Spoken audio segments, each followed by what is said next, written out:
Hi everyone, Coach Steve with a video on how to set SMART goals in your off season. Now, I choose the word SMART very deliberately, not just because it looks cool in my logo, but it's one of the few words and things I took from my corporate existence into my triathlon existence, which is a much happier place to live.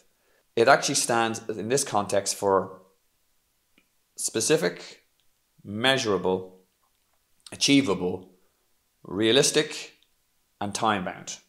5 parts. So what does that mean in terms of triathlon goal setting? I'll use an example of an athlete that came to me a few years back and said, right, really enjoyed getting coached by you last year. I'd like to have a PB season next year. When I asked him what the goal was, I went, okay, PB at what distance? Sprint, Olympic, or half Ironman? It's okay, we did our first half Ironman last year. Really enjoyed it. I think that'd be a great goal. Okay, we're getting a little bit specific. We're going to aim for a 70.3 distance. What was the PB last year? Oh, it was just under 6 hours, but I really think I could get down to, under the 5.5 because I can save 5 minutes in the swim. I can take another 20 minutes off the bike, another 5 minutes off the run. That's half an hour. I went, yeah, those are realistic numbers based on your training. So we've now got measurable because we have a number. And as part of that exercise, and we're having the conversations back and forth, I'm going, okay, is it achievable?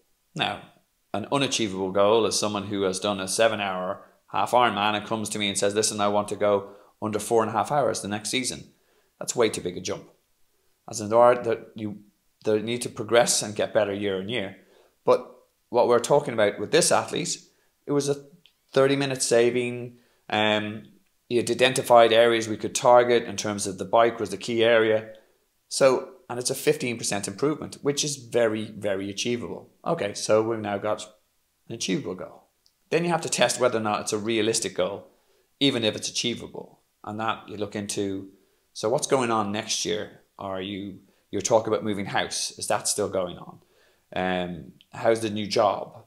How are the kids getting on? Is there any big events happening? No, we're not moving house this year. That's a couple of years down the track. New job is good. Kids are in school. Got the buy-in from the wife and the support network.